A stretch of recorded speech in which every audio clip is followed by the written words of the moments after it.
ವೀಕ್ಷಕರೇ ನಮಸ್ಕಾರ. ಈ ದಿನದ ನ್ಯೂಸ್ ಬುಲೆಟಿನ್ಗೆ ಸ್ವಾಗತ. ನಾನು ಹರ್ಷಿತ್. ಜಗಳೂರಿನಲ್ಲಿ ಕರ್ನಾಟಕ ರಾಜ್ಯ ಸರ್ಕಾರಿ ನಿವೃತ್ತ ನೌಕರರ ಸಂಘದಿಂದ 2024-25ನೇ ಸಾಲಿನ ವಾರ್ಷಿಕ ಸಭೆ ಹಾಗೂ ಶಾಸಕರ ಕುಟುಂಬ ಪಿಂಚಣಿದಾರರಿಗೆ ಸನ್ಮಾನ ಸಮಾರಂಭ ಹಮ್ಮಿಕೊಳ್ಳಲಾಗಿದೆ.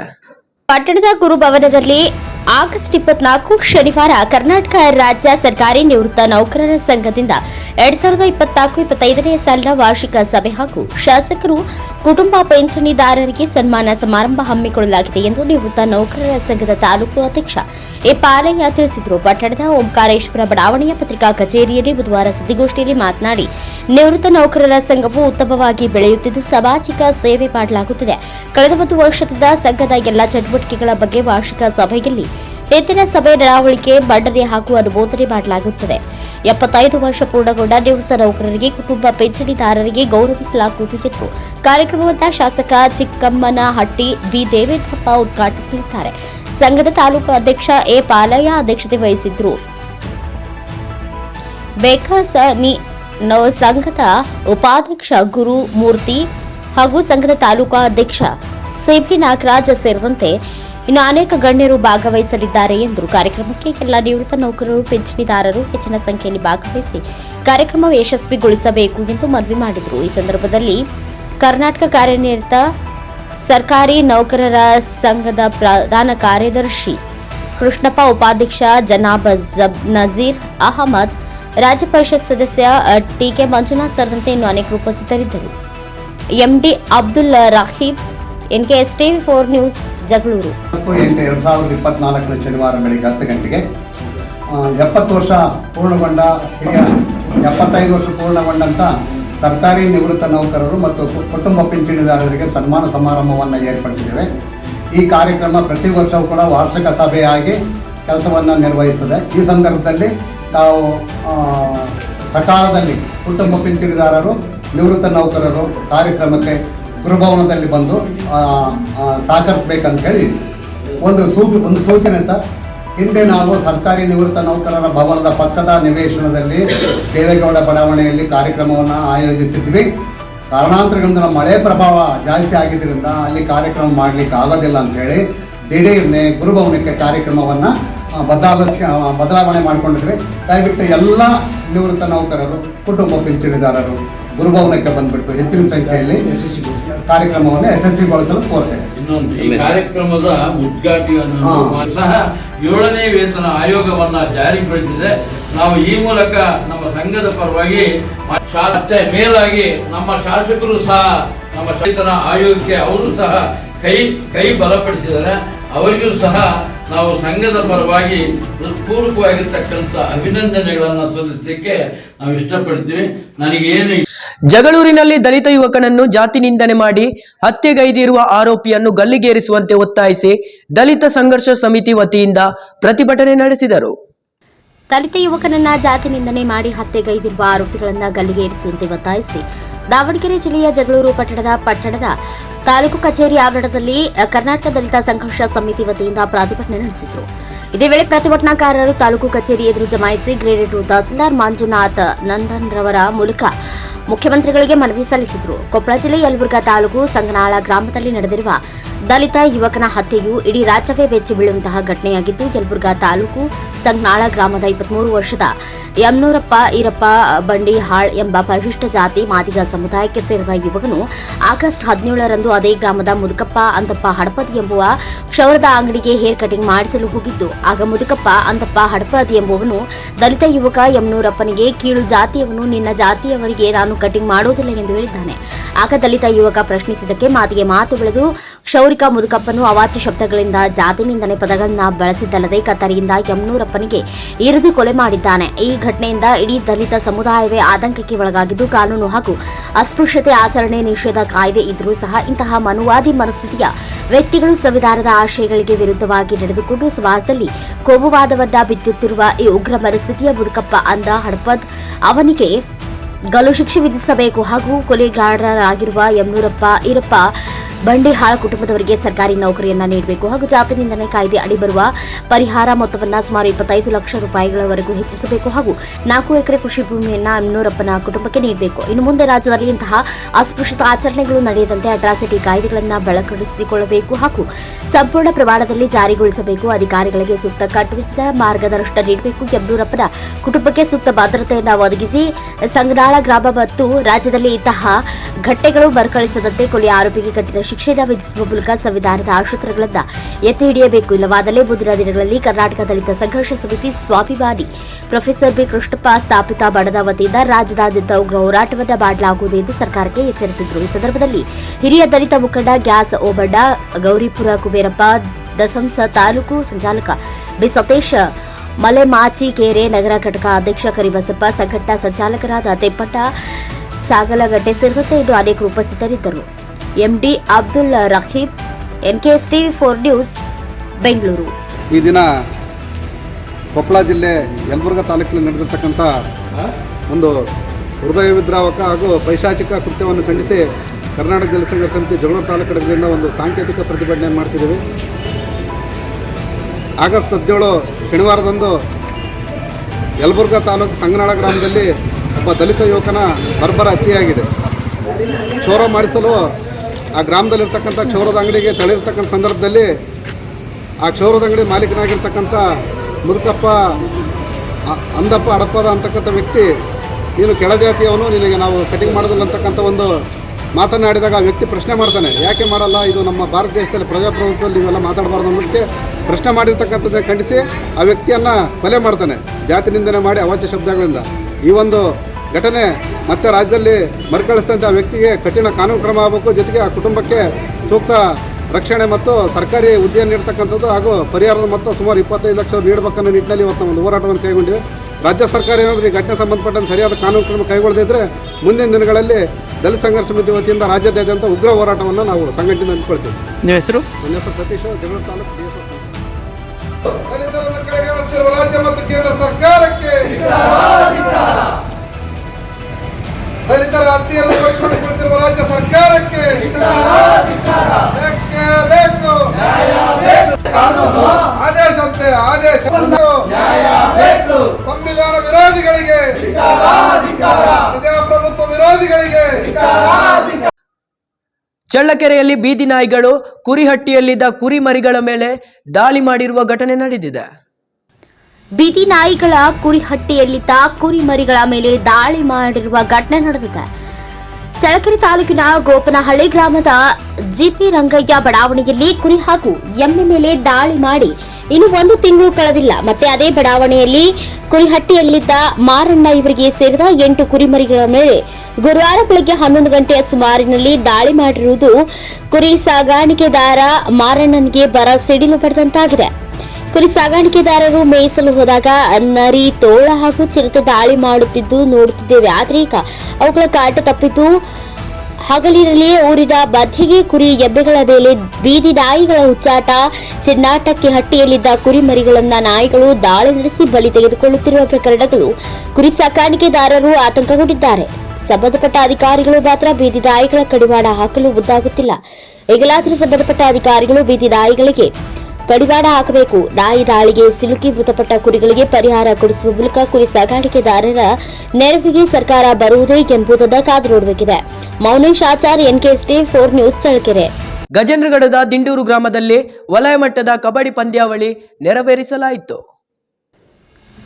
ಗದಗ ಜಿಲ್ಲೆ ಗಜೇಂದ್ರಗಡ ತಾಲೂಕಿನ ದಿಂಡೂರು ಗ್ರಾಮದಲ್ಲಿ ಸುಡಿ ವಲಯ ಮಟ್ಟದ ಕಬಡ್ಡಿ ಪಂದ್ಯಾವಳಿ ನೆರವೇರಿಸಲಾಯಿತು. ಮಹಿಳಾ ಕಬಡ್ಡಿ ಪಂದ್ಯಾವಳಿಯಲ್ಲಿ ಶಾಂತಗೆರೆ ಗ್ರಾಮದ ಪ್ರೌಢಶಾಲೆ ಹೆಣ್ಣು ಮಕ್ಕಳು ಪ್ರಥಮ ಸ್ಥಾನವನ್ನು ಪಡೆದಿದ್ದಾರೆ. ಅವರಿಗೆ ಗ್ರಾಮ ಪಂಚಾಯಿತಿ ಮಾಜಿ ಅಧ್ಯಕ್ಷರಾದ ಟಾಕಪ್ಪ ಉಸಲ್ಲಕೊಪ್ಪ ವಿದ್ಯಾರ್ಥಿಗಳನ್ನು ಅಭಿನಂದಿಸಿದ್ದಾರೆ. ಈ ಸಂದರ್ಭದಲ್ಲಿ SDMC ಅಧ್ಯಕ್ಷ ಶಾಂತಪ್ಪ ಜಾಲಿಹಾಳ್ ಹಾಗೂ ಶಾಲೆ ಶಿಕ್ಷಕರಾದ ರೊಟ್ಟಿ ಹಾಗೂ ಜುಲಗುಡಿ, ಗುಜುಮಾಂಗಡಿ ಶಿಕ್ಷಕರು ಹಾಗೂ ದೈಹಿಕ ಶಿಕ್ಷಕರು, ವಿದ್ಯಾರ್ಥಿನಿಯರು ಈ ಸಂದರ್ಭದಲ್ಲಿ ಉಪಸ್ಥಿತರಿದ್ದರು. Rudrappa Hebballi, NKS TV 4 news.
Shri Raghavendra ಸ್ವಾಮಿಗಳವರ ಉತ್ತರಾರ್ಧನ ಪ್ರಯುಕ್ತ ಗಂಗಾವತಿಯ ರಾಯರ ಮಠದಲ್ಲಿ ಸಂಭ್ರಮದಿಂದ ರಥೋತ್ಸವ ಜರುಗಿತು.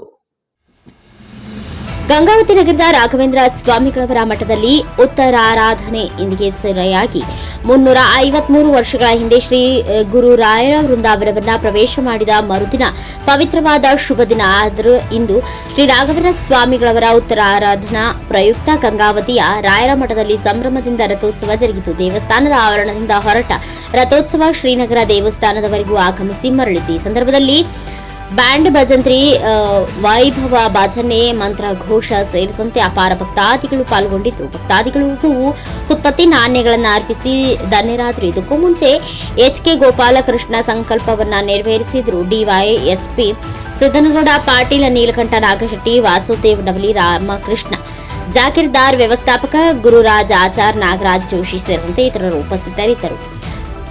Sharanappa, NKST 4 news, Gangavathi.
ಕಾಂಗ್ರೆಸ್ ಮತ್ತು ಪ್ರಗತಿಪರರಿಗೆ ಭ್ರಷ್ಟಾಚಾರದಲ್ಲಿ ಪಾಲು, ಜೆಎಸ್ ರಘು ಆರೋಪ.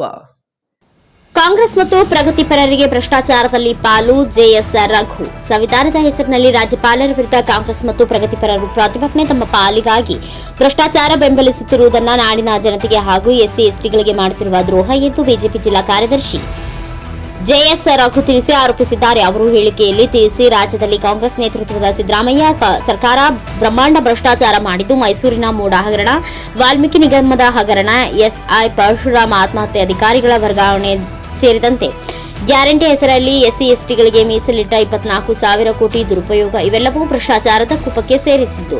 ಬಡವರಿಗೆ ಹಂಚಬೇಕಾದ ನಿವೇಶನವನ್ನೇ ಮುಖ್ಯಮಂತ್ರಿ ಕೊಳ್ಳೆ ಹೊಡೆದಿರುವುದು ಅಲ್ಲದೆ ಮಂತ್ರಿ ನಾಗೇಂದ್ರ ಜೈಲಿನಲ್ಲಿರುವುದು, ನಿಮ್ಮ ಅಭಿವೃದ್ಧಿ ಶೂನ್ಯ ಆಡಳಿತ ಎಲ್ಲವನ್ನ ರಾಜ್ಯದ ಜನರು ಗಮನಿಸುತ್ತಿದ್ದಾರೆ. ರಾಜ್ಯದ ನೆಲ, ಜಲ, ಸಂಸ್ಕೃತಿ ರಕ್ಷಣೆಗೆ ನಿಲ್ಲಬೇಕಾದ ಬುದ್ಧಿಜೀವಿಗಳು ಎನಿಸಿಕೊಂಡವರು ಕಾಂಗ್ರೆಸ್ ಆಫೀಸ್ನಲ್ಲಿ ಸೇರಿಕೊಂಡು ಆ ಹಿಂದ ಹೆಸರಲ್ಲಿ ಲೂಟಿಗೆ ಆಸ್ಪದ ನೀಡುವ ಹೇಳಿಕೆ ನೀಡುತ್ತಿರುವುದು ಭ್ರಷ್ಟಾಚಾರದಲ್ಲಿ ನಿಮಗೂ ಪಾಲು ದೊರೆತಿದೆ ಎಂಬುದಕ್ಕೆ ಪುಷ್ಟಿಯಾಗಿದ್ದು, ಇದರೊಂದಿಗೆ ನಿಮ್ಮ ಕರ್ನಾಟಕದ ನೆಲದ ರಕ್ಷಣೆಯ ಸೋಗು ಬಯಲಾಗಿದೆ. ಅಲ್ಲದೆ ದಲಿತ ರಾಜ್ಯಪಾಲರ ವಿರುದ್ಧ ದಂಗೆಗೆ ಪ್ರೇರೇಪಿಸುತ್ತಿರುವ ಪಾಕಿಸ್ತಾನದ ಏಜೆಂಟ್ ಪ್ರೀತಿ ವರ್ತಿಸುತ್ತಿರುವ ಐವಾನ್ ಡಿಸೋಜಾ, ಜಮೀರ್ ಅಹಮದ್ ಇವರುಗಳನ್ನು ಬಂಧಿಸಬೇಕು ಮತ್ತು ಮುಖ್ಯಮಂತ್ರಿಗಳು ಕೂಡಲೇ ರಾಜೀನಾಮೆ ನೀಡಬೇಕು ಎಂದು ಆಗ್ರಹಿಸಿದರು. ಪ್ರಕಾಶ್ ಬಕ್ಕಿ, NKST 4 ನ್ಯೂಸ್, ಚಿಕ್ಕಮಗಳೂರು. ಗಜೇಂದ್ರಗಡದ ದಿಂಡೂರು ಕ್ರಾಸ್ನಲ್ಲಿ ಕುರಿಗಳ ಮೇಲೆ ಹರಿದ ಬಸ್, ಸುಮಾರು 30 ಕುರಿಗಳು ಸಾವನ್ನಪ್ಪಿದ್ದವೆ. ಕುರಿಗಳ ಮೇಲೆ ಹರಿದ ಬಸ್, ಸುಮಾರು 30 ಕುರಿಗಳು ಸಾವು. ಗಜೇಂದ್ರಗಡ ರೋಡ ರಸ್ತೆ ಮಾರ್ಗದಲ್ಲಿ ದಿಂಡೂರು ಗ್ರಾಮದ ಕ್ರಾಸ್ನಲ್ಲಿ ಬಾದಾಮಿ ಡಿಪೋ ಬಸ್ ಓವರ್ಟೇಕ್ ಮಾಡಲು ಹೋಗಿ 30 ಕುರಿಗಳ ಮೇಲೆ ಹಾಯಿಸಿರುವ ಘಟನೆ ಗುರುವಾರ ಸಂಜೆ 7:30 ಗಂಟೆಯ ಸುಮಾರಿಗೆ ನಡೆದಿದೆ. ಸರಿಯಾಗಿ ಹೇಳಿ. ಕೊಪ್ಪಳ ಜಿಲ್ಲೆ ಕನಗೇರಿ ತಾಲೂಕು ಗುಡದೂರು. ಕೊಪ್ಪಳ ಜಿಲ್ಲಾ ಎಲ್ಲಿ ಹೋಗ್ತಾ ಇದ್ರು ಕುರಿ ತಗೊಂಡು? ಇಲ್ಲೇ ಮೇಸಕ್ ಬಂದಾರೆ ಕೊಪ್ಪಳ ಜಿಲ್ಲೆ. ಇಲ್ಲೇ ಮೇಸ್ಕೊಂಡು ಅಂದ್ರೆ ಗಜಂಗಡ ಹೋಗ್ತಾ ಇದ್ರು ಅಥವಾ ಬಾದಾಮಿ ಕಡೆ ಹೋಗ್ತಾ ಇದ್ರು? ಇಲ್ಲ ಗಜಂಗಡ. ಗಜಂಗಡ. ಏನ್ ಸಮಸ್ಯೆ ಏನು ಬರ್ತಾ ಬಂತ ಕುರಿಗಳ ಆಟೋ ಇಲ್ರಿ ಬಸ್ಸಿನ ಹಾಕ್ಬಿಟ್ರಿ ಕುರಿಯಾಕ ನಿಮ್ಮ ಹೆಸರೇನ? ನಿರ್ಪದ್ರಿ ನಿರ್ಪಾದಿ. ಮಂದಿ ಗೊಲ್ಲಾರ ಹುಡುಗಿದ್ನ ನಾವ ಇಲ್ಲ ಅಲ್ಲ, ನಿರ್ಪಾದಿ ಗೊಲ್ಲಾರ ಕನಗೇರಿ ಗುಡದೂರು ಈ ಕಡೆ ಕುರಿ ಸಾಕಣೆ. ಎಷ್ಟು ಕುರಿ ಸತ್ತಿದ? 31 ಕುರಿ. 31 ಕುರಿ 2 ಕಾಲು ಒಟ್ಟ 35 ಒಳಗೆ. ಗದಗದ ತಿಮ್ಮಾಪುರ ರಸ್ತೆಯಲ್ಲಿ ಜೀವವನ್ನು ಕೈಯಲ್ಲಿ ಹಿಡಿದುಕೊಂಡು ಸಂಚರಿಸುತ್ತಿರುವ ವಾಹನ ಸವಾರರು. ತಿಮ್ಮಾಪುರ ರಸ್ತೆ ದುರಸ್ತಿ ಯಾವಾಗ? ಹೌದು, ಗದಗ ತಾಲೂಕಿನ ತಿಮ್ಮಾಪುರ ಹಾಗೂ ಹರ್ಲಾಪುರ ಗ್ರಾಮದಿಂದ ಗದಗ ನಗರಕ್ಕೆ ಸಂಪರ್ಕ ಕಲ್ಪಿಸುವ ಜಿಲ್ಲಾ ಮುಖ್ಯ ರಸ್ತೆ. ಈ ರಸ್ತೆಯು ಹಾವೇರಿ ಲೋಕಸಭಾ ಮತಕ್ಷೇತ್ರಕ್ಕೆ ಒಳಪಡುವ ಗ್ರಾಮಗಳಾಗಿದ್ದು, ಈ ರಸ್ತೆ ಹರ್ಲಾಪುರ ಗ್ರಾಮದ ಬಳಿ ಇರುವ ರಾಷ್ಟ್ರೀಯ ಹೆದ್ದಾರಿ NH 8 ಕಿಲೋಮೀಟರ್ ವರೆಗೂ ಹಾಗೂ ತಿಮ್ಮಾಪುರ ಗ್ರಾಮದಿಂದ ಎರೆಹಂಚಿನಾಳ ಗ್ರಾಮದ ಕಾಣೆಹಳ್ಳದವರೆಗೂ 2 ಕಿಲೋಮೀಟರ್ ಒಟ್ಟು 10 ಕಿಲೋಮೀಟರ್ ರಸ್ತೆ ಸಂಪೂರ್ಣ ಹಾಳಾಗಿದ್ದು, ಇದು ಪಕ್ಕಾ PWD ರಸ್ತೆ ಆಗಿದ್ದು, ಈ ರಸ್ತೆ ಸಂಪೂರ್ಣ ಹಾಳಾಗಿದ್ದು, ರಸ್ತೆ ಮಧ್ಯೆ ಗುಡ್ಡಿಗಳು ಬಿದ್ದು ಬಸ್, ಬೈಕ್, ಟಮ್ ಗೂಡ್ಸ್ ಗಾಡಿ, ಆಟೋ, ಇನ್ನು ಮುಂದ ವಾಹನ ಸವಾರರು ಹಾಗೂ ಶಾಲಾ ಮಕ್ಕಳು, ಸಾರ್ವಜನಿಕರು ಹಾಗೂ ರೈತರು ತಮ್ಮ ಜೀವವನ್ನ ಕೈಯಲ್ಲೇ ಹಿಡಿದುಕೊಂಡು ಸಂಚಾರ ಮಾಡುತ್ತಿದ್ದಾರೆ. ಈ ರಸ್ತೆ ಮೂಲಕ ನಿತ್ಯ ಗದಗ, ಕುಕನೂರು ನಗರಗಳಿಗೆ ನೂರಾರು ವಾಹನಗಳು ಸಂಚರಿಸುತ್ತವೆ. ಇಷ್ಟೆಲ್ಲಾ ವಾಹನಗಳು ಓಡಾಡಿದರೂ PWD ಇಲಾಖೆ ಅಧಿಕಾರಿಗಳು ಇತ್ತ ಕಡೆ ಗಮನ ಹರಿಸಿರುವುದಿಲ್ಲ. ಅಧಿಕಾರಿಗಳು ರೈತರು ಬೆಳೆದ ಮಾಲನ್ನ ಮಾರಾಟ ಮಾಡಲು ಗದಗ APMCಗೆ ಇದೇ ರಸ್ತೆ ಮೂಲಕ ನಿತ್ಯ ಸಂಚರಿಸುವವರು. PWD ಇಲಾಖೆಯಿಂದ ತ್ಯಾಪೆ ಹಚ್ಚುವ ಕಾರ್ಯ. ವರ್ಷಕ್ಕೊಮ್ಮೆ PWD ಇಲಾಖೆಯು ಈ ರಸ್ತೆಗೆ ಲಕ್ಷಾಂತರ ರೂಪಾಯಿಗಳನ್ನು ವೆಚ್ಚ ಮಾಡಿ ತ್ಯಾಪೆ ಹಚ್ಚುವ ಕಾರ್ಯ ಮಾಡುತ್ತಿದ್ದಾರೆ. 1 ಕಿಲೋಮೀಟರ್ಗೆ ಬರೋಬ್ಬರಿ 5 ಲಕ್ಷ ರೂಪಾಯಿಗಳ ವೆಚ್ಚ ಮಾಡಿ ಹಣವನ್ನ ನುಂಗಿ ನೀರು ಕುಡಿಯುತ್ತಿದ್ದಾರೆ. ಒಂದರ ಮೇಲೊಂದು ತಗ್ಗು. ಇಲ್ಲಿಯ ರಸ್ತೆಗಳಲ್ಲಿ ಹೆಜ್ಜೆಗೂ ಕಾಣಿಸಿಕೊಳ್ಳುವ ತಗ್ಗುಗಳು, ಅದರ ನಡುವೆ ಜಟಕ ಬಂಡಿಯಂತೆ ಸಾಗುವ ದ್ವಿಚಕ್ರ ವಾಹನಗಳು. ಒಂದು ತಗ್ಗು ಹೋಯಿತು ಅನ್ನುವಷ್ಟರಲ್ಲಿ ಮತ್ತೊಂದು ತಗ್ಗುಗಳು ಹೆಚ್ಚುತ್ತಾ ಹೋಗುತ್ತವೆ, ಕಡಿಮೆ ಆಗುವುದಿಲ್ಲ. ಹೀಗಾಗಿ ಈ ರಸ್ತೆಯಲ್ಲಿ ಅನೇಕ ಅಪಘಾತಗಳು ಸಂಭವಿಸಿದ್ದು, ಹಲವಾರು ಸಾವು ಕೂಡ ಸಂಭವಿಸಿದೆ. ಹಲವು ಬಾರಿ ಮನವಿ. ಈ ರಸ್ತೆ ನಿರ್ಮಾಣ ಮಾಡುವ ಕುರಿತು ಕರ್ನಾಟಕ ರಾಜ್ಯ ರೈತ ಸಂಘ ಹಾಗೂ ಹಸಿರು ಸೇನೆ VR ನಾರಾಯಣ ರೆಡ್ಡಿ ಬಣದ ಗದಗ ಜಿಲ್ಲಾ ರೈತ ಸಂಘದ ತಾಲೂಕು ಹಾಗೂ ಗ್ರಾಮ ಪಂಚಾಯಿತಿ ಹಲವು ಬಾರಿ PWD ಇಲಾಖೆಯ ಅಧಿಕಾರಿಗಳಿಗೆ ಮನವಿ ಮಾಡಿದ್ರೆ ಏನು ಪ್ರಯೋಜನವಿಲ್ಲ ಎಂದು ರೈತ ಸಂಘದ ಗದಗ ಜಿಲ್ಲಾ ಅಧ್ಯಕ್ಷ ಯಲ್ಲಪ್ಪ H ಬಾಬ್ರಿ ಅವರು ತಿಳಿಸಿದ್ದಾರೆ. ಹೆಸರು ಗದಗ ಮಾರುಕಟ್ಟೆಗೆ ಸಾಗಿಸುವ ವಾಹನವನ್ನು ಎಕ್ಸಿಲೇಟರ್ ಕಟ್ ಆಗಿ ನಿಂತಿರುವುದು ರೈತರ ಗೋಳು ಕೇಳುವವರೇ ಇಲ್ಲ. ಇನ್ನು ಮುಂತಾದರೂ ಈ ರಸ್ತೆಗೆ ಕಾಯಕಲ್ಪ ನೀಡದಿದ್ದರೆ ಲೋಕೋಪಯೋಗಿ ಕಚೇರಿ ಮುಂದೆ ಪ್ರತಿಭಟನೆ ಮಾಡಬೇಕಾಗುತ್ತದೆ ಎಂದು ಎಚ್ಚರಿಕೆ ನೀಡಿದ ರೈತರು, ಸಮಯದಲ್ಲಿ ಸಂಘದ ಗ್ರಾಮ ಘಟಕದ ಅಧ್ಯಕ್ಷ ಹುಚ್ಚೀರಪ್ಪ ಜೋಗಿನ್, ಶರಣಪ್ಪ ಜೋಗಿನ್, ಶೇಖಪ್ಪ ಗಡ್ಡಿ, ರಾಮಣ್ಣ ಖಂಡ್ರಿ, ಬಾಳಪ್ಪ ಗಂಗಾವರಾತ್ರಿ, ಅಂದಪ್ಪ ಕುಳೂರ್ ಇನ್ನು ಮುಂತಾದ ರೈತ ಮುಖಂಡರು ಉಪಸ್ಥಿತರಿದ್ದರು. ಕ್ಯಾಮರಾಮ್ಯಾನ್ ಜಗದೀಶ್ ಜೊತೆ ಅಶೋಕ್ ಕುಗಾರ್, NKST4 ನ್ಯೂಸ್ ಗದಗ. ನವಲಗುಂದದ ಚಕ್ಕಡಿ ರಸ್ತೆ ನಿರ್ಮಾಣದಲ್ಲಿ ಆಗಿರುವ ಹಲವಾರು ಕೋಟಿಗಳ ಹಗರಣದ ಸೂಕ್ತ ತನಿಖೆ ಮಾಡುವಂತೆ ಆಗ್ರಹಿಸಿ ತಾಲೂಕು ಬಿಜೆಪಿ ಕಾರ್ಯಕರ್ತರು ಪ್ರತಿಭಟಿಸಿದರು. ಕಾನೂನು ಬಾಹಿರವಾಗಿ ನವಲಗುಂದದ ಪಾರಂಪರಿಕ ಗುಡ್ಡ ಆಗಿದ್ದು, ಅದರ ಮಣ್ಣನ್ನ ಬಳಸಿಕೊಂಡು ಚಕ್ಕಡಿ ರಸ್ತೆ ನಿರ್ಮಾಣದಲ್ಲಿ ಆಗಿರುವ ಹಲವಾರು ಕೋಟಿಗಳ ಹಗರಣದ ಸೂಕ್ತ ತನಿಖೆ ಮಾಡುವಂತೆ ಆಗ್ರಹಿಸಿ ತಾಲೂಕು ಬಿಜೆಪಿ ಕಾರ್ಯಕರ್ತರು ಪ್ರತಿಭಟಿಸಿದರು.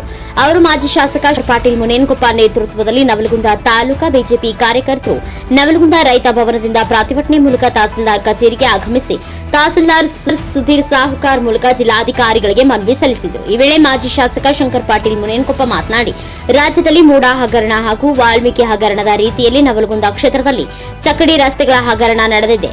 ಗಣಿ ಮತ್ತು ಭೂವಿಜ್ಞಾನ ಇಲಾಖೆಯ ಪರವಾನಗಿ ಇಲ್ಲದೆ ಕಾನೂನು ಬಾಹಿರವಾಗಿ ನವಲಗುಂದ ಪಾರಂಪರಿಕ ಗುಡ್ಡ ಆಗಿದ್ದು ಸುಮಾರು 3,000 ಟ್ರಿಪ್ ಮಣ್ಣನ್ನ ಟಿಪ್ಪರ್ಗಳ ಮೂಲಕ ಸಾಗಿಸಲಾಗಿದೆ. ಅದು ಕಾನೂನು ಬಾಹಿರವಾಗಿ ನಿರ್ಮಿಸುತ್ತಿರುವ ಚಕ್ಕಡಿ ರಸ್ತೆಗಳಿಗೆ ಮತ್ತು ಕೆಲವು ಡಾಂಬರ್ ರಸ್ತೆ ಕಿತ್ತು ಹೋಗಿ ಅಲ್ಲಿ ಚಕ್ಕಡಿ ರಸ್ತೆ ನಿರ್ಮಿಸುತ್ತಿರುವುದಕ್ಕೆ ಈ ಮಣ್ಣನ್ನ ಬಳಸಿಕೊಂಡಿದ್ದಾರೆ. ಅಷ್ಟೇ ಅಲ್ಲ, ಇದೇ ರಸ್ತೆಗಳನ್ನ ಅಭಿವೃದ್ಧಿ ಮಾಡಿದ್ದಾಗಿ ಪುರಸಭೆ ಮತ್ತು ಬೇರೆ ಇಲಾಖೆಯಿಂದ ಹಣ ತೆಗೆಯುವ ಯತ್ನವೂ ನಡೆದಿದೆ. ಗುಡ್ಡ ಆಗಿದ್ದನ್ನ ಕಾನೂನು ಬಾಹಿರವಾಗಿದೆ ಮತ್ತು ಕಾಮಗಾರಿಯ ಪಾರದರ್ಶಕ ನಿಯಮಗಳನ್ನು ಪಾಲನೆ ಮಾಡದೆ ಚಕಡಿ ರಸ್ತೆ ನಿರ್ಮಾಣ ಮಾಡಿದ್ದಾರೆ. ಕಾರಣ ಕಾನೂನು ಬಾಹಿರವಾಗಿ ಇನ್ನು ನಡೆಯುತ್ತಿರುವ ಕಾಮಗಾರಿಗಳನ್ನು ತಕ್ಷಣ ಸ್ಥಗಿತಗೊಳಿಸಬೇಕು ಮತ್ತು ಸೂಕ್ತ ತನಿಖೆಗೆ ಆದೇಶಿಸಬೇಕು. ತಪ್ಪಿತಸ್ಥರ ಮೇಲೆ ಸೂಕ್ತ ಕಾನೂನು ಕ್ರಮ ಜರುಗಿಸಬೇಕು ಎಂದು ಆಗ್ರಹಿಸಿದರು. ಈ ವೇಳೆ ದೇವರಾಜ್ ದಾಡಿಬಾವಿ, ಷಣ್ಮುಖಪ್ಪ ಗುರಿಕಾರ್, ಅಂದಾನಯ್ಯ ಹಿರೇಮಠ, ಎಸ್ಬಿ ದಾನಪ್ಪ ಗೌಡ್ರ, ಶಂಕರಗೌಡ್ರ, ರಾಮನಗೌಡ್ರ, ಪ್ರವೀಣ್ ಶೇರೇವಾಡ್, ಸೈತಣ್ಣ ಕಿಟಗೇರಿ ಸೇರಿದಂತೆ ಇನ್ನು ಅನೇಕರು ಉಪಸ್ಥಿತರಿದ್ದರು. Rajesh Abshirkol, NK S TV 4 news Navalgund.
ಕೋಲಾರದಲ್ಲಿ ಅರ್ಚಕನಿಗೆ ಬೈಕ್ ಡಿಕ್ಕಿಯಾಗಿ ಸಾವನ್ನಪ್ಪಿದ್ದು, ಅಪಘಾತಕ್ಕೆ ಅತಿ ವೇಗವೇ ಕಾರಣ ಎನ್ನಲಾಗಿದೆ. ಅತಿ ವೇಗ ತಿಥಿ ಬೇಗ ಎನ್ನು ಹಾಡು ಮಾತಿದೆ. ಆದರೆ ವಾಹನ ಚಲಾಯಿಸುವ ಬೈಕ್ ಸವಾರರ ಅತಿ ವೇಗದಿಂದ ಅಮಾಯಕ ಜೀವಿಗಳು ಬಲಿಯಾಗಿದೆ. ಕೋಲಾರದಲ್ಲಿ ದೇಗುಲದಲ್ಲಿ ಪೂಜೆ ಮುಗಿಸಿ ಮನೆಗೆ ಹೊರಟಿದ್ದ ಅರ್ಚಕನಿಗೆ ಬಲಿಯಾಗಿ ಸಾವನ್ನಪ್ಪಿದ್ದು ಅಪಘಾತಕ್ಕೆ ಅತಿ ವೇಗವೇ ಕಾರಣ ಎನ್ನಲಾಗಿದೆ. ಹೀಗೆ ಪೊಲೀಸ್ ಠಾಣೆ ಎದುರು ಕುಳಿತು ಗೋಳಾಡುತ್ತಿರುವ ಮೃತರ ಸಂಬಂಧಿಕರು, ಮತ್ತೊಂದೆಡೆ ಅಪಘಾತದ ರಭಸಕ್ಕೆ ಚೇತರಗೊಂಡಿರುವ ಬೈಕ್.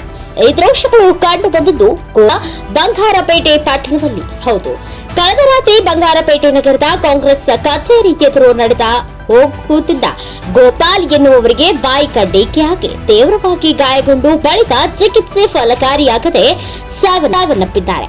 ಮೃತ ಗೋಪಾಲ್ ಅವರು ಬಂಗಾರಪೇಟೆ ನಗರದ ಗಣಪತಿ ದೇಗುಲದಲ್ಲಿ ಪಾರ್ಟ್ ಟೈಮ್ ಅರ್ಚಕ ವೃತ್ತಿ ಮಾಡುತ್ತಾ ಜೀವನ ಜೊತೆಗೆ ಅಂಚೆ ಕೆಲಸದಲ್ಲಿಯೂ ಹೊರಗುತ್ತಿಗೆಯಲ್ಲಿ ಸಣ್ಣ ಪುಟ್ಟ ಕೆಲಸ ಮಾಡಿಕೊಂಡು ಜೀವನ ಸಾಗಿಸುತ್ತಿದ್ರು.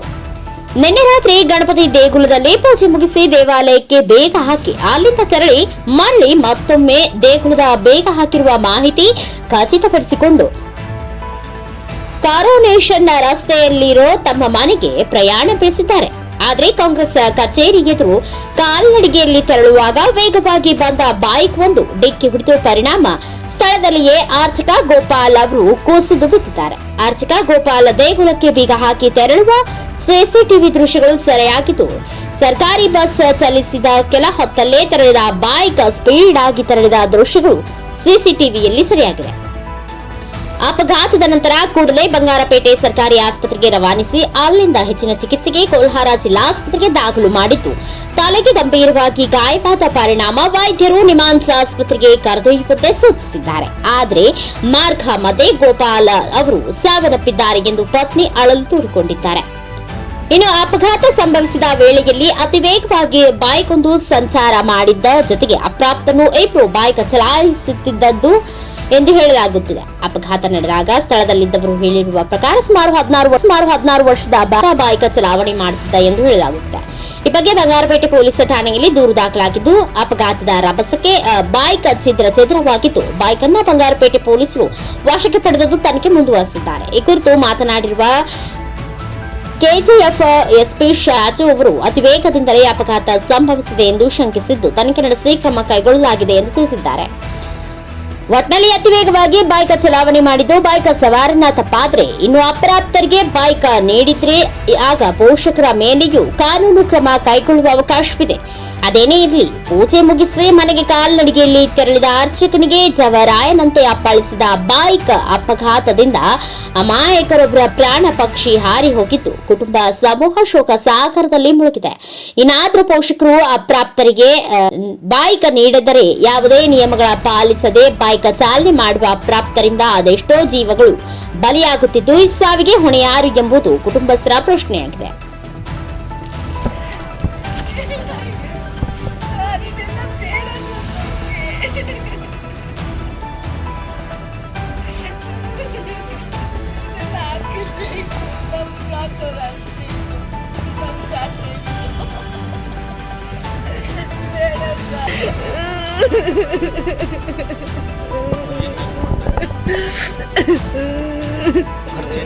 ನನಗೆ 8:30ಗೆ ಫೋನ್ ಬಂತು. ನಮ್ಮ ಹಸ್ಬೆಂಡ್ ಫೋನಿಂದನೇ ಫೋನ್ ಬಂದಿದ್ದು. ನಿಮ್ಮ ಹಸ್ಬೆಂಡ್ಗೆ ಆಕ್ಸಿಡೆಂಟ್ ಆಗಿದೆ, ಗೌರ್ಮೆಂಟ್ ಹಾಸ್ಪಿಟ್ಲಿಗೆ ಇಮಿಡಿಯೇಟಾಗಿ ಬನ್ನಿ ಅಂದರು. ನಾನು ಬಂದೆ. ಬರೋ ಅಷ್ಟೊತ್ತಿಗೆ ಬೆಡ್ ಮೇಲೆ ಮಲಗಿದ್ರು. ಅವರು ಏನು ಮಾತಾಡೋ ಸ್ಥಿತಿಲಿ ಇರಲಿಲ್ಲ. ಅವರು ಅಷ್ಟೇ ನನಗೆ ಗೊತ್ತಿರೋದು. ತಲೆ ನನಗೆ ಗೊತ್ತಾಗಿಲ್ಲ ಸರ್. ಕಾಲಿಗೆ ಮಾತ್ರ ಬ್ಯಾಂಡೇಜ್ ಮಾಡಿದ್ರು. ಇಮಿಡಿಯೇಟ್ ನೀವು SNR ಕರ್ಕೊಂಡು ಹೋಗಿ ಅಂದರು. ಅವರೇ ಆ್ಯಂಬುಲೆನ್ಸಲ್ಲಿ ರೆಡಿ ಮಾಡಿ ಕಳಿಸಿದ್ರು. SNRಗೆ ಹೋದರೆ ಅವರು ಏನು ಹೇಳೋಕ್ಕಾಗಲ್ಲ, ನೀವು ಇಮಿಡಿಯೇಟ್ ನಿಮೆನ್ಸ್ಗೆ ಕರ್ಕೊಂಡು ಹೋಗಿ ಅಂದರು. ನಿಮೆನ್ಸ್ಗೆ ಹೋಗೋ ಅಷ್ಟೊತ್ತಿಗೆ ಅರ್ಧ ದಾರಿಯಲ್ಲೇ ಡೆತ್ ಆಗಿದೆ ಅಂತ ಗೊತ್ತಾಯಿತು. ರಿಟರ್ನ್ ಕರ್ಕೊಂಬಂದು ಗೌರ್ಮೆಂಟ್ ಹಾಸ್ಪಿಟ್ಲ್ ಹತ್ರ ಬಾಡಿನ ಇಟ್ಕೊಂಡಿದ್ವಿ. ಇವಾಗ ಕರ್ಕೊಂಡು ಹೋಗಿ ಅಲ್ಲೆಲ್ಲೋ ಮಲಗಿಸಿದ್ದಾರೆ. ಏನು ಮಾಡಲಿ ಹೇಳಿ, ನಾನು ಇವಾಗ ಏನು ಮಾಡ್ಬೋದು ಅವ್ರನ್ನ? ಆ ಟೈಮಲ್ಲಿ ಮಾರ್ನಿಂಗು ಈವ್ನಿಂಗು ಗಣೇಶ ದೇವಸ್ಥಾನಕ್ಕೆ ಹೋಗ್ತಾ ಇದ್ರು. ಪೂಜೆ ಮಾಡ್ಕೊಂಡು ಬರಬೇಕಾದ್ರೆ ಈ ಥರ ಆಗಿರೋದು. ಹೇಳ್ತಿದ್ರಲ್ಲ, ನಮ್ಮ ಫೋನೇ ತೊಗೊಂಡು ನನ್ನ ಕಾಲ್ ಬಂತು. ನಾನು ನನ್ನ ಹಸ್ಬೆಂಡ್ ಅಂದ್ಕೊಂಡೆ. ಅಲ್ಲಿ ಕಾಲ್ ಮಾಡಿದ್ದು ಅವರು, ಈ ಥರ ನಿಮ್ಮ ಹಸ್ಬೆಂಡ್ಗೆ ಆಕ್ಸಿಡೆಂಟ್ ಆಗಿದೆ, ಗೌರ್ಮೆಂಟ್ ಹಾಸ್ಪಿಟ್ಲ್ ಹತ್ರ ಇಮಿಡಿಯೇಟಾಗಿ ಬನ್ನಿ ಅಂದರು. ನಾನು ಬರೋ ಅಷ್ಟೊತ್ತಿಗೆ ಕಾನ್ಷಿಯಸ್ ಇಲ್ಲ ನಮ್ಮ ಹಸ್ಬೆಂಡ್. ನಾನು ನೋಡಿದಾಗ ಒಬ್ಬ ಹುಡುಗನ ನೋಡಿದೆ, ನಾನು ಸ್ಪಾಟಲ್ಲಿದ್ದ. ಅವನಿಗೂ ಇಂಜುರಿ ಆಗಿತ್ತು. ಅವ್ನು ಮಾತಾಡಲಿಲ್ಲ ನಮ್ಮ ಹತ್ರ. ನಾನು ಅಳೋದ್ರಲ್ಲೇ ಇತ್ತಲ್ವ, ನಾನು ಇನ್ನೇನು ಹೇಳ್ಕೊಳಕ್ಕಾಗತ್ತೆ. ಮೀಡಿಯಮ್ ಸೈಜ್ ಒಂದು 16 ಇರ್ಬೋದು ಅಷ್ಟೇ. ಇಬ್ಬರು ಅಂತ ಹೇಳಿದ್ದಾರೆ. ಅದ್ರಲ್ಲಿ ನಾನು ನೋಡಿದ್ದು ಒಬ್ಬ ಹುಡುಗಾಗ ನನಗೆ ಗೊತ್ತಿರೋಂಗೆ ಆಗ್ಬೇಕು ಸರ್. ನಮ್ಮ ಹಸ್ಬೆಂಡೇ ಇಲ್ಲ ಅಂದರೆ ಇನ್ನೇನು ಮಾಡಲಿ ಹೇಳಿ? ನಾನು ಅವರಿಂದನೇ ನನ್ನ ಲೈಫ್ ಇದ್ದಿದ್ದು. ಇವಾಗ ಅವರೇ ಇಲ್ಲ, ಏನು ಮಾಡ್ಬೇಕು ನಾನು ಗೊತ್ತಾಗ್ತಿಲ್ಲ ನನಗೆ. ಒಂದು ರಾತ್ರಿ 8:15 ಗಂಟೆಗೆ ಮೃತರಾದ ಗೋಪಾಲರಾವ್ ಅವರು ಕೋಲಾರ ಟು ಬಂಗಾರಪೇಟೆ ರಸ್ತೆ ಹತ್ರ, ಇಲ್ಲಿ ಬಂಗಾರಪೇಟೆ ಟೌನಲ್ಲಿರುವ ಸಂತೆ ಗೇಟ್ ಹತ್ರ ನಡ್ಕೊಂಡು ಬರ್ತಿರ್ಬೇಕಾದ್ರೆ ಹಿಂದ್ಗಡೆಯಿಂದ ಒಬ್ಬ ಸ್ಕೂಟರ್ ಸವಾರ ಬಂದು ಅತಿ ವೇಗ ಅಜಾಗರೂಕತೆಯಿಂದ ಚಾಲನೆ ಮಾಡಿ ಅವರಿಗೆ ಡಿಕ್ಕಿ ಪಡಿಸಿರ್ತಾನೆ. ಗೋಪಾಲರಾವ್ ವಯಸ್ಸು 56 ವರ್ಷ.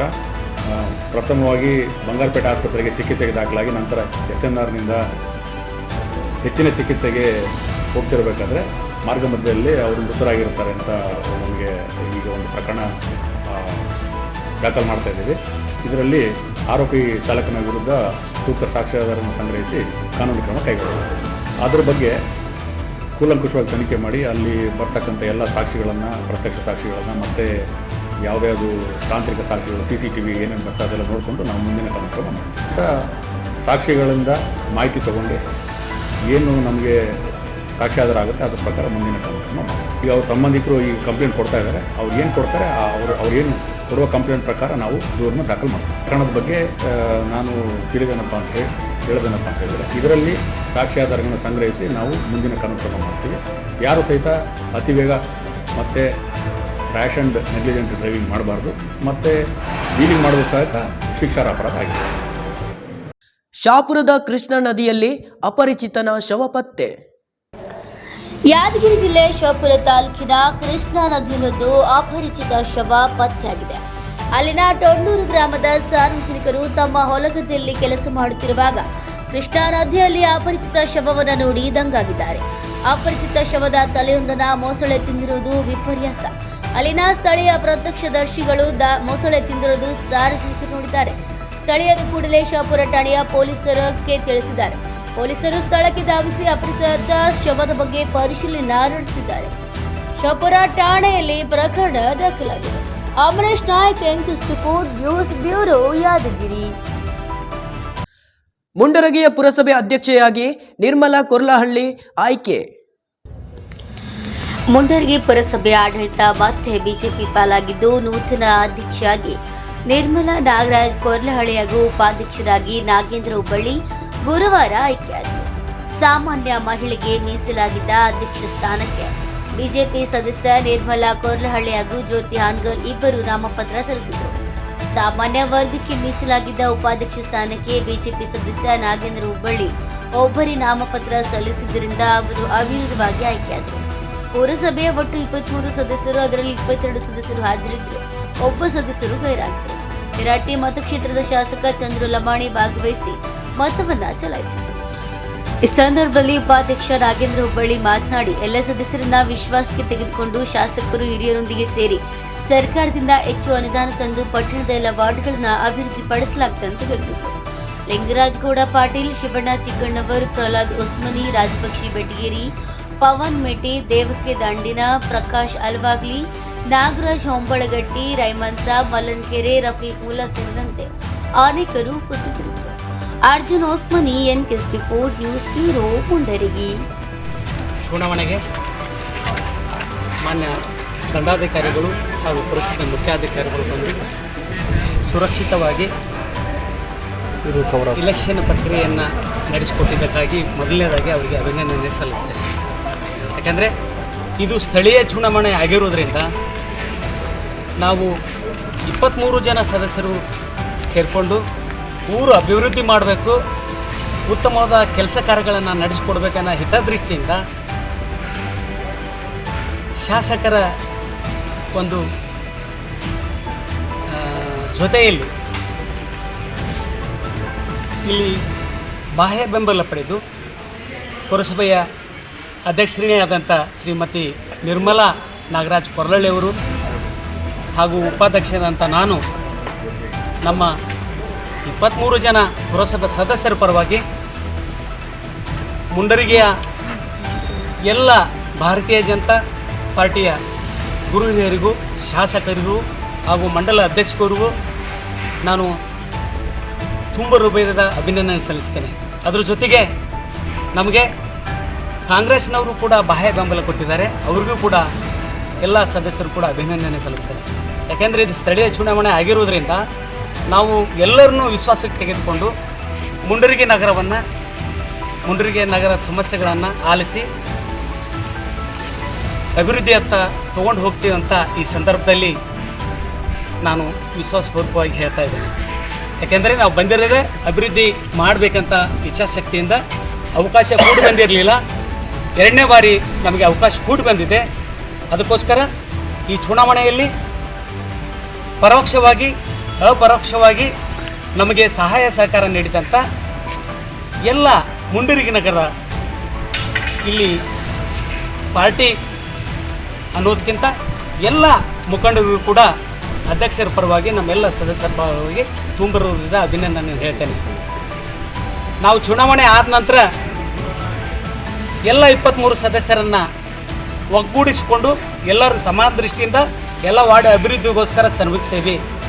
ಅದರ ಜೊತೆಗೆ ಶಾಸಕರ ಹಾಗೂ ಮಂಡಲ ಅಧ್ಯಕ್ಷರನ್ನು ಕೂಡ ಅವರು ಏನು ಅರ್ಪಣೆ ಮಾಡ್ತಾರೆ ಸರ್ಕಾರದಿಂದ ಬರ್ತಕ್ಕಂಥ ಹೆಚ್ಚು ಅನುದಾನವನ್ನು, ಯಾಕಂದ್ರೆ ನಮ್ಮ ಜೊತೆಗೆ ನಮ್ಮದು ಆಡಳಿತ ಪಕ್ಷ ಇಲ್ಲಾಂದ್ರೂ ಕೂಡ ಆಡಳಿತ ಪಕ್ಷದಲ್ಲಿ ಇರ್ತಕ್ಕಂಥ ಕಾಂಗ್ರೆಸ್ ಸದಸ್ಯರಿದ್ದಾರೆ. 23 ಸದಸ್ಯರು ಪರವಾಗಿ ನಾನು ಅವರೆಲ್ಲ ಚಿರಋಣಿಯಾಗಿರುತ್ತೇನೆ. ಮುಂದರಿಗೆ ಅಭಿವೃದ್ಧಿಯಾಗಿ ರಾಜ್ಯಪಾಲರಿಗೆ ಅವಮಾನ ಮಾಡಿರುವುದನ್ನು ಖಂಡಿಸಿ ಕಲಬುರಗಿ ಜಿಲ್ಲಾ ಬಿಜೆಪಿ ವತಿಯಿಂದ ಪ್ರತಿಭಟನೆ ಮಾಡಲಾಯಿತು. ರಾಜ್ಯಪಾಲರಿಗೆ ಅವಮಾನ ಮಾಡಿರುವುದನ್ನು ಖಂಡಿಸಿ ಕಲ್ಯಾಣ ಕರ್ನಾಟಕದ ಹೆಬ್ಬಾಗಿಲು ಕಲಬುರಗಿ ನಗರದಲ್ಲಿ ಕಲಬುರಗಿ ಜಿಲ್ಲಾ ಬಿಜೆಪಿಯಿಂದ ಬೃಹತ್ ಪ್ರತಿಭಟನೆ ನಡೆಯಿತು. ಕಲಬುರಗಿ ನಗರದ ಸರ್ದಾರ್ ವಲ್ಲಭಭಾಯಿ ಪಟೇಲ್ ವೃತ್ತದಿಂದ ಜಿಲ್ಲಾಧಿಕಾರಿಗಳ ಕಚೇರಿಯವರೆಗೂ ರಾಜ್ಯ ಕಾಂಗ್ರೆಸ್ ವಿರುದ್ಧ ಧಿಕ್ಕಾರಗಳನ್ನು ಕೂಗುತ್ತಾ ಹಾಗೂ ಧಿಕ್ಕಾರಗಳ ಫಲಕಗಳನ್ನು ಪ್ರದರ್ಶಿಸುತ್ತಾ ಜಿಲ್ಲಾಧಿಕಾರಿಗಳ ಕಚೇರಿಯವರೆಗೂ ಆಗಮಿಸಿದ ಬಿಜೆಪಿ ಮುಖಂಡರು ಕಾಂಗ್ರೆಸ್ ನಾಯಕ ಅವರ ವಿರುದ್ಧ ಕೆರಳಿ ಕೆಂಡರಾದರು. ರಾಜ್ಯ ಕಾಂಗ್ರೆಸ್ ನಾಯಕರು ರಾಜ್ಯಪಾಲರ ವಿರುದ್ಧ ಪ್ರತಿಭಟನೆ ಮಾಡುವಾಗ ರಾಜ್ಯಪಾಲರಿಗೆ ಅವಮಾನ ಮಾಡಿದ್ದಾರೆ. ಅಲ್ಲದೆ ಕೆಲವು ಕಡೆ ರಾಜ್ಯಪಾಲರ ಭಾವಚಿತ್ರ ದಹಿಸಲಾಗಿದೆ. ಈ ಕ್ರಮವು ಅತ್ಯಂತ ಖಂಡನೀಯವಾಗಿದೆ. ಅದನ್ನೇ ಸಚಿವರುಗಳಾದ ಜಮೀರ್ ಅಹಮದ್ ಖಾನ್ ಹಾಗೂ ಕೃಷ್ಣ ಬೈರೇಗೌಡ, ವಿಧಾನ ಪರಿಷತ್ ಸದಸ್ಯರಾದ ಐವನ್ ಡಿಸೋಜಾ ಸೇರಿದಂತೆ ಹಲವು ನಾಯಕರು ರಾಜ್ಯಪಾಲರ ವಿರುದ್ಧ ಅವಹೇಳನಕಾರಿ ಹೇಳಿಕೆಗಳನ್ನು ನೀಡುತ್ತಿದ್ದಾರೆ. ಅಲ್ಲದೆ ಇನ್ನು ಕೆಲವು ಕಡೆ ದೇಶದ ಹೆಮ್ಮೆಯ ಪ್ರಧಾನಿ ಅವರ ಬಗ್ಗೆ ಹೇಳಿಕೆಗಳು ನೀಡುತ್ತಿದ್ದಾರೆ. ಕೂಡಲೇ ಪೊಲೀಸ್ ಇಲಾಖೆ ಇದನ್ನು ಗಂಭೀರವಾಗಿ ಪರಿಗಣಿಸಿ ಸ್ವಯಂ ಪ್ರೇರಿತವಾಗಿ ದೂರು ದಾಖಲಿಸಿಕೊಳ್ಳಬೇಕು ಎಂದು ಬಿಜೆಪಿ ಮುಖಂಡರು ಆಗ್ರಹಿಸಿದರು. ಈ ಸಂದರ್ಭದಲ್ಲಿ ಗ್ರಾಮೀಣ ಬಿಜೆಪಿ ಅಧ್ಯಕ್ಷ ಶಿವರಾಜ್ ಪಾಟೀಲ್ ರದ್ದೇವಾಡಗಿ, ಕಲಬುರಗಿ ಗ್ರಾಮೀಣ ಶಾಸಕ ಬಸವರಾಜ ಮತ್ತಿಮೋಡ್, ಚಿಂಚೋಳಿ ಶಾಸಕ ಅವಿನಾಶ್ ಜಾಧವ್, ಸೇಡಂ ಮಾಜಿ ಶಾಸಕರಾದ ರಾಜ್ಕುಮಾರ್ ಪಾಟೀಲ್ ತೆಲುಕೂರ್, ಕಲಬುರಗಿ ದಕ್ಷಿಣದ ಮಾಜಿ ಶಾಸಕರಾದ ದತ್ತಾತ್ರೇಯ ಸಿ ಪಾಟೀಲ್, ರೇವೂರು ವಿಧಾನ ಪರಿಷತ್ ಸದಸ್ಯರಾದ ಶಶಿಲ ನಮೋಶಿ ಸೇರಿದಂತೆ ಅನೇಕ ಬಿಜೆಪಿ ಮುಖಂಡರು, ಕಾರ್ಯಕರ್ತರು ಪ್ರತಿಭಟನೆಯಲ್ಲಿ ಉಪಸ್ಥಿತರಿದ್ದರು. Mallikarjun Sangolgi, NKST 4 news, Kalaburagi.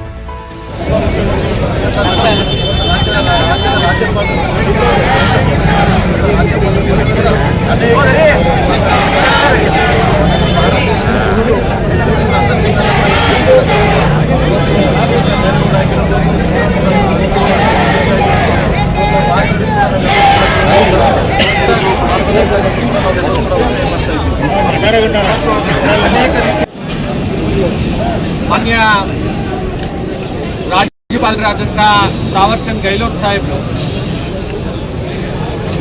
ಮಾನ್ಯ ಮುಖ್ಯಮಂತ್ರಿಗಳ ಮೇಲೆ ಎನ್ಕ್ವೈರಿ ಮಾಡಬೇಕು ಅಂತ ಅನ್ನೋದನ್ನು ಅವರು ಪತ್ರವನ್ನು ಇವತ್ತಿನ ದಿವಸ ಅದನ್ನು ಒಪ್ಪಿಗೆಯನ್ನು ಇವತ್ತಿನ ದಿವಸ ಸೂಚನೆಯನ್ನು ಮಾಡಿ ಇವತ್ತು ಕೊಟ್ಟಿದ್ದಾರೆ.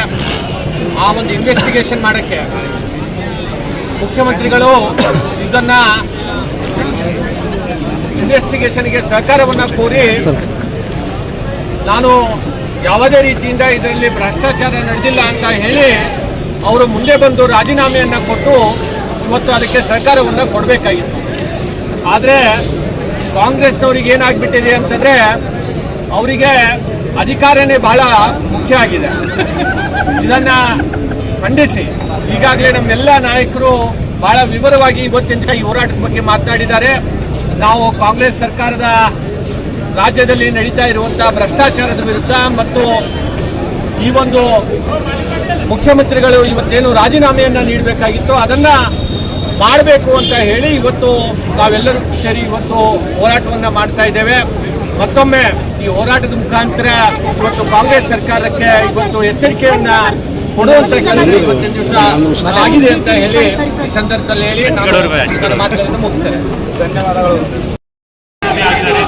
ಅದಕ್ಕೆ ನಾವು ಇನ್ನೊಂದ್ಸಾರಿ ನಾವು ಪ್ರತಿಭಟನೆ ಮಾಡ್ತಾ ಇದ್ದೀವಿ. ಮತ್ತೆ ಇನ್ನೊಂದೇನೆಂದ್ರೆ ದುಃಖದ ಸಂಗತಿ ಏನಂದ್ರೆ ಗವರ್ನರ್ನೇ ನಮ್ಮ ಕಾನ್ಸ್ಟಿಟ್ಯೂಷನ್ ಸಂವಿಧಾನ ಹಿಡಿಯೋರು ಅಂತ ಒಬ್ರು ಗವರ್ನರ್. ಪ್ರೆಸಿಡೆಂಟ್ ಆದ ಮೇಲೆ ನಮ್ಮ ರಾಜ್ಯಕ್ಕೆ ಗವರ್ನರ್ ಎಲ್ಲರಿಗಿಂತ ದೊಡ್ಡವರು. ನಮ್ಮ ಗವರ್ನರ್ಗೆ ಎಲ್ಲರೂ ನಾವು ಗವರ್ನರ್ಗೆ ಯಾವುದು ಪಕ್ಷಪಾತ ಇರಲ್ಲ. ಗವರ್ನರ್ ಏನು ಕರೆಕ್ಟ್ ಏನು ರಾಂಗ್ ಕರೆಕ್ಟ್ ಇದ್ರೆ ಕರೆಕ್ಟ್ ವೇಸ್ ಅವ್ರು ಹೋಗ್ತಾರೆ, ಏನು ರೂಲ್ಸ್ ಪ್ರಕಾರ ಲಾ ಪ್ರಕಾರ. ಆದರೂ ಕೂಡ ನಮ್ಮ ಕೆಲವರು ಕಾಂಗ್ರೆಸ್ ಶಾಸಕರು ಏಕವಚನದಲ್ಲಿ ಗವರ್ನರ್ಗೆ ಅವಮಾನ ಮಾಡ್ತಾ ಇದ್ದಾರೆ. ಗವರ್ನರ್ಗೆ ಅವಮಾನ ಮಾಡ್ತಾ ಇದ್ರೆ ಸಂವಿಧಾನಕ್ಕೆ ಅವಮಾನ ಮಾಡ್ದಂಗೆ. ಅದಕ್ಕೆ ಪಾವಗಡದಲ್ಲಿ ಇದೆ ದುರಸ್ತಿ ಭಾಗ್ಯ ಇಲ್ಲದ ಅಂಬೇಡ್ಕರ್ ವಸತಿ ಶಾಲೆ.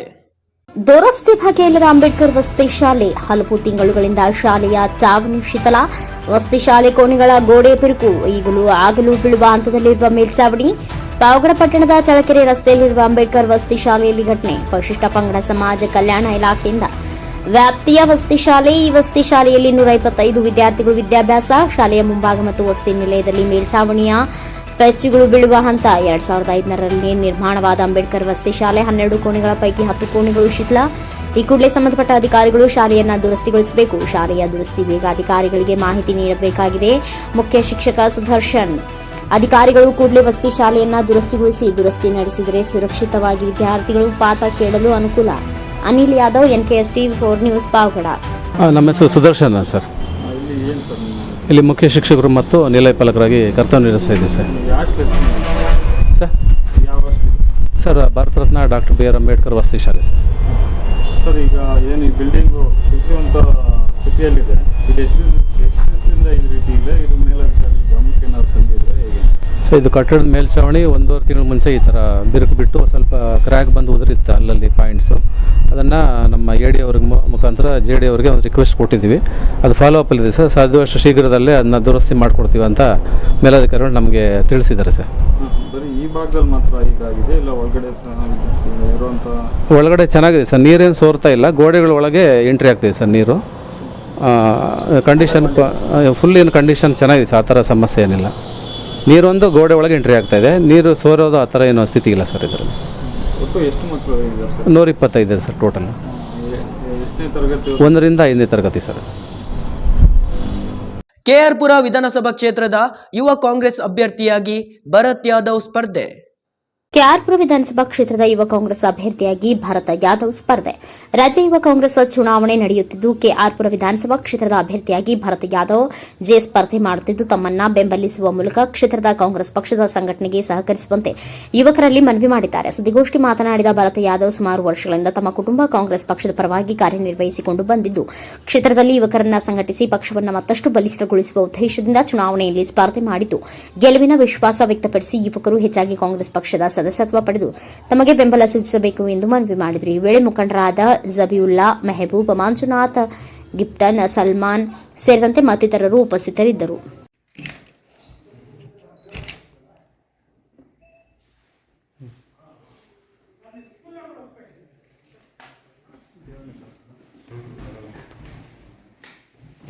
ಈ ದಿನ 2024ರ ಕರ್ನಾಟಕ ರಾಜ್ಯ ಯುವ ಕಾಂಗ್ರೆಸ್ ಚುನಾವಣೆ ಭರತ್ ಯಾದವ್ ನಾನು ಕೆಆರ್ಪುರಂ ವಿಧಾನಸಭಾ ಕ್ಷೇತ್ರಕ್ಕೆ ಸ್ಪರ್ಧಿಸುತ್ತಿದ್ದು ಅಧ್ಯಕ್ಷ ಸ್ಥಾನಕ್ಕೆ ಸ್ಪರ್ಧಿಸುತ್ತಿದ್ದು ಎಲ್ಲ ಕಾಂಗ್ರೆಸ್ ಮುಖಂಡರ ಆಶೀರ್ವಾದದೊಂದಿಗೆ ನಾನು ಈ ಚುನಾವಣೆಗೆ ನಾಮಿನೇಷನ್ ಅನ್ನು ಆನ್ಲೈನ್ ಮುಖಾಂತರ ಸಲ್ಲಿಸುತ್ತೇನೆ. ಈ ಇವತ್ತಿನ ಕರ್ನಾಟಕ ರಾಜ್ಯದಲ್ಲಿ ಏನು ಈ ಯೂತ್ ಕಾಂಗ್ರೆಸ್ ಎಲೆಕ್ಷನ್ ಅಂತ ಏನು ಹೇಳ್ತಾ ಇದ್ದಾರಲ್ಲ, ಇದು ಒಂದು ಮನೆ ಮನೆಗೆ ಕಾಂಗ್ರೆಸ್ ಮತ್ತೆ ಯುವಕರು 18ರಿಂದ 35 ವಯಸ್ಸಿನ ಯುವಕರು ಮತ್ತೆ ಎಲ್ಲ ಯುವಕರು ಮನೆ ಮನೆಗೆ ಹೋಗಿ ಮೆಂಬರ್ಶಿಪ್ ಡ್ರೈವ್ ಅನ್ನು ಮಾಡಿ ಇದು ಆನ್ಲೈನ್ ಮುಖಾಂತರ ಒಂದು ವೋಟ್ ಪ್ರಿಫರೆನ್ಷಿಯಲ್ ವೋಟ್ ಅಂತೇಳಿ ಆನ್ಲೈನ್ ಮುಖಾಂತರ ಒಂದು ವೋಟ್ ಹಾಕೋದನ್ನು ಒಂದು ಅವಕಾಶ ಸಿಕ್ಕಿದೆ. ಇದು ಎಲ್ಲ ಯುವಕರಲ್ಲಿ ಒಂದು ಒಳ್ಳೆಯ ಆಪರ್ಚುನಿಟಿ ಅಂತ ಹೇಳ್ಬೋದು. ಇದು ಪ್ರತಿಯೊಂದು ಯುವಕರು 18ರಿಂದ 35 ವಯಸ್ಸಿನವರಿಗೆ ಒಳ್ಳೆಯ ಅವಕಾಶ. ಇದು ಎಲ್ಲರೂ ಇದರಲ್ಲಿ ಎಲ್ಲ ಯುವಕರು ಪ್ರೋತ್ಸಾಹಿಸಿ ಮೆಂಬರ್ಶಿಪ್ ಡ್ರೈವ್ ಅನ್ನು ಮಾಡಿ ಎಲ್ಲ ಆನ್ಲೈನ್ ಮುಖಾಂತರ ವೋಟನ್ನು ಮಾಡಬೇಕು ಅಂತ ಕೇಳಿಕೊಳ್ಳುತ್ತೇನೆ.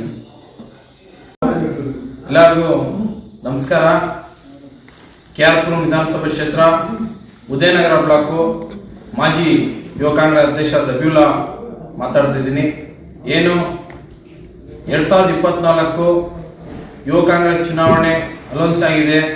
ಹಾಗೆ ಆಗಸ್ಟ್ 20ನೇ ತಾರೀಕು ಮೆಂಬರ್ಶಿಪ್ ಕೂಡ ಶುರುವಾಗಿದೆ. ಇದು ರಾಜ್ಯಾದ್ಯಂತ ನಡೀತಾ ಇರುವಂಥ ಯುವ ಕಾಂಗ್ರೆಸ್ ಚುನಾವಣೆ. ಇದು ನಮ್ಮ ಕುಟುಂಬದ ಚುನಾವಣೆ. ಇದು ಕಾಂಗ್ರೆಸ್ನಲ್ಲೇ ನಡೆಯುವಂಥ ಯುವ ಕಾಂಗ್ರೆಸ್ ಚುನಾವಣೆ.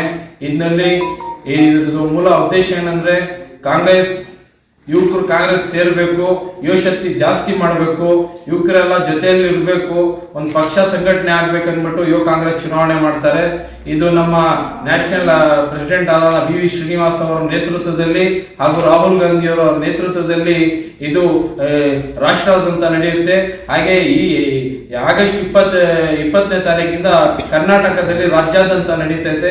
ದಯಮಾಡಿ ಯುವಕರಲ್ಲಿ ಕೆಆರ್ಪುರ ವಿಧಾನಸಭಾ ಕ್ಷೇತ್ರದ ಯುವಕರಲ್ಲಿ ಮನವಿ, ಭರತ್ ಯಾದವ್ ಅವರು ನನ್ನ ಸಹೋದರ ಭರತ್ ಯಾದವ್ ಅವರು ಅಸೆಂಬ್ಲಿ ಕೆಆರ್ಪುರ ವಿಧಾನಸಭಾ ಕ್ಷೇತ್ರಕ್ಕೆ ಸ್ಪರ್ಧೆ ಮಾಡಿದ್ದಾರೆ. ದಯಮಾಡಿ ನಿಮ್ಮ ಅಮೂಲ್ಯವಾದ ಮೆಂಬರ್ಶಿಪ್ ಇವರಿಗೆ ಭರತ್ ಯಾದವ್ ಅವರಿಗೆ ಮಾಡಿಕೊಡ್ಬೇಕು. ಹಾಗೆ ಯುವಕರೆಲ್ಲ ಕಾಂಗ್ರೆಸ್ ಪಕ್ಷಕ್ಕೆ ಸೇರಬೇಕು ಅನ್ಬಿಟ್ಟು ನಿಮ್ಮಲ್ಲಿ ನಾನು ವಿನಂತಿಸ್ತೀನಿ. ಇದಿಷ್ಟು ಈ ದಿನದ ಪ್ರಮುಖ ಸುದ್ದಿಗಳ ನ್ಯೂಸ್ ಬುಲೆಟಿನ್. ನಿರಂತರ ಸುದ್ದಿಗಳಿಗಾಗಿ ನೋಡ್ತಾ ಇರಿ NKS TV4. ಇದು ನಿರಂತರ ಕಾರ್ಯಪಡೆ.